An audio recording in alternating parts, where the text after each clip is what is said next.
Verca 3, Keshtian attorney Molly Sarek Shaw. So Molly's questioned by the attorneys in the scene.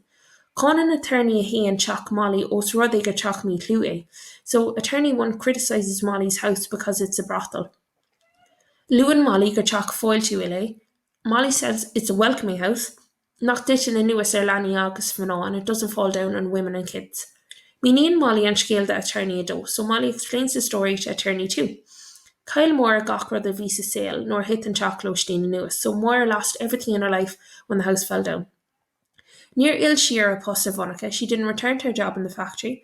Marnock Rev she saw Stanlan of a Liganos Ryer, because she wasn't happy to leave the child out of her sight. Rhoda has born and made the growth in Lana, so something that showed how much love she had for the child. Irairka Cahar fekamid Moira agus Lana Vijak Molly, so we see Moira and the child in Molly's house. Taken Molly Knockville Moira ag ira Alanava Ogol, so she knows she doesn't want to leave the child. Gidika milk she bugani news crua.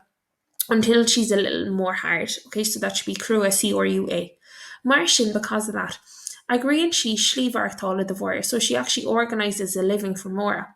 Socarin she Gadorhig Unair and T Shomer Sarah Ochias the Voyer, Mordlan and she and Shakti. So she makes the arrangement that the owner of the house will give Moira a free room if she cleans the house. Agus Gadorhig na Losteiri couple of shilling so the lodgers would give her a couple of shillings, Conan Glantor at the inn of Dive to do the cleaning for them. Tugan Moira Angel Raleigh. So Moira says that Molly's an angel. Tugan Molly Angel Dove Erie Fane. So Molly gives herself the Black Angel name. It's Lerka din a Knast August Fall Julie, so it's clear that she's a kind and welcoming person. There she knockful Fibeke on Maideen Soraka thought Ike around Moira, so it's clear that she has no problem sharing all her things with Moira. Irairka Kuig ag Tusan Reich tá Cullum ó Cheistú sa Teach Cuarta, so Cullum is being questioned in the court. An sin tían an drama siirgdí an law chasan Cullum Vor an Shroidum law clia. So then it goes back to the day that Cullum met Moira on the street in Dublin. Tían she gadi cafe le high cup on coffee, so they go to a cafe to have a cup of coffee.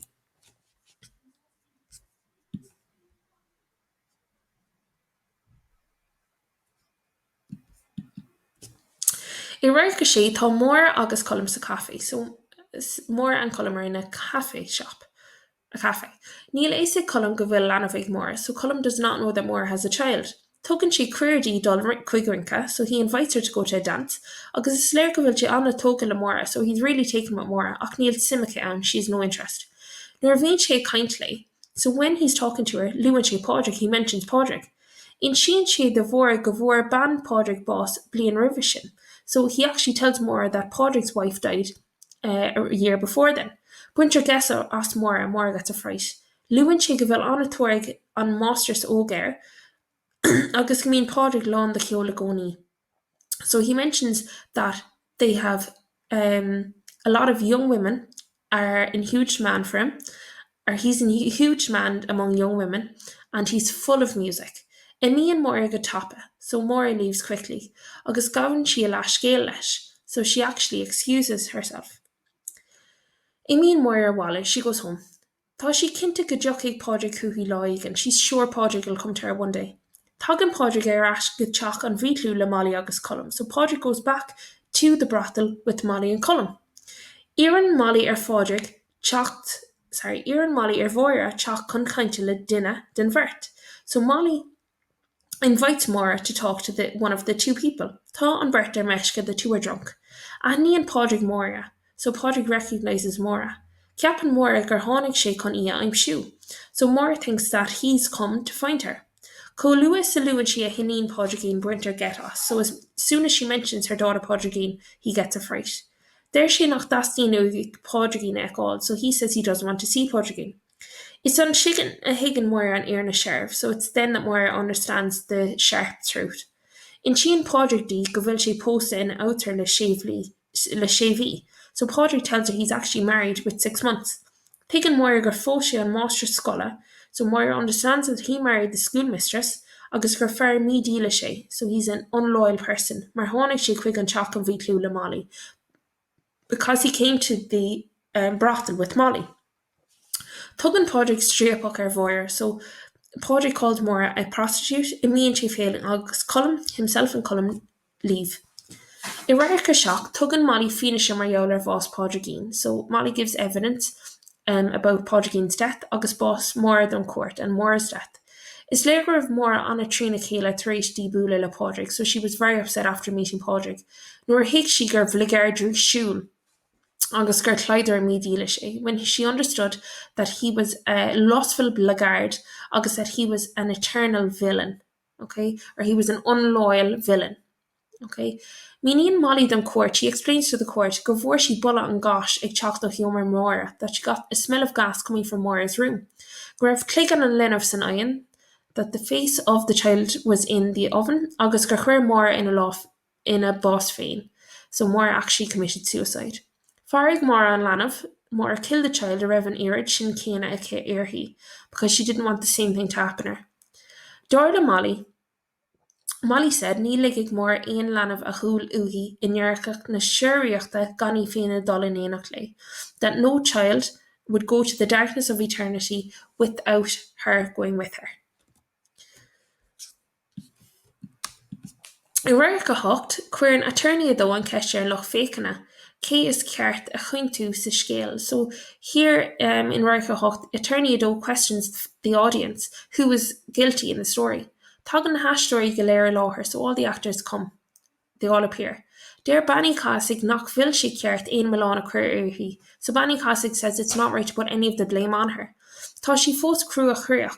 Cé go bhfuil a hinnín agus a gárnín bharmh, so she's still really hard-hearted, even though her daughter and granddaughter are dead.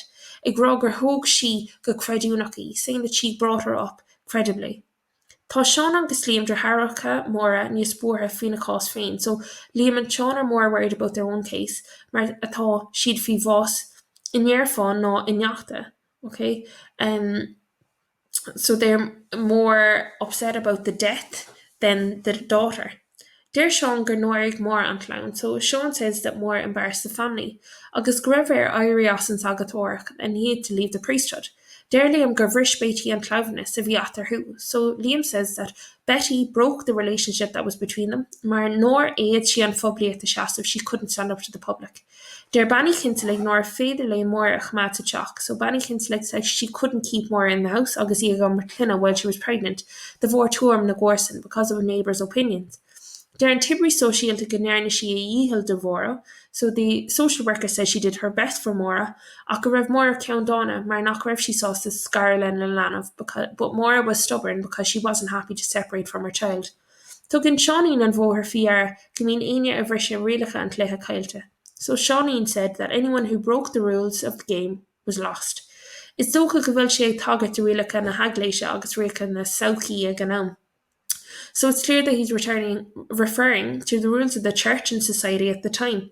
A hug dearvre of Morhrucha Einar, so who looked down on single mothers, agus alani navarchuitica, and innocent kids. Bhí stigma u fósacha buintlo, so there was an awful stigma attached. It's he Molly and Tain then of Móra, so Molly's the only one who praised Móra. Luan she deal shocked Móra that her and Linov. She mentioned how loyal Móra was to the father of her child. Talking Podrick chuig broch na huigna gan och le rá, so Podrick came to the side of the grave without saying anything, agus an sin imíonn sé, and then he leaves. It's a ceann den na chláidirí Móra an drama é gan éana go a bhall, agus a thuaigh Colleen óg sonanta chun a bhíontar drisiúla seasamh. So he is the head of the evil villains, okay, or the big messers and villains of this drama, who abandoned a young innocent girl in order to basically satisfy his own sexual needs. So na ceis na scrúda a buna hair an acrama agus cool an drama, so gábhíle sa hochtiog. Tugtar léirgus sa drama an Triail an gcuid cruálach míthróchracht cathach le máthair navpostin sna seascadaí. So there you're talking about Ireland in the 60s, and you're using Móra as your sampler. Okay, so you'd be talking about an carta Móra, and you'd be also talking about Airs na seascadaí. And then gábhíle sa séideog, well, lach mí smishnach. Níle is ag aon duine beag chadatá roimh ar sa Podrick na Móra ihan rinkas teach scola. So Dane player an cinál the type of life a bhí raibh mhór an héisian the Móra have before that night, Araig, agus an gcuí and the way, and nachi sin leis an sail sin sa drama an Triail. Okay, so there again you're talking about Móra and society at the time. Okay, so sin dera the porta héan an Triail, Gur míle maith go bhfuh ó Grade Academy.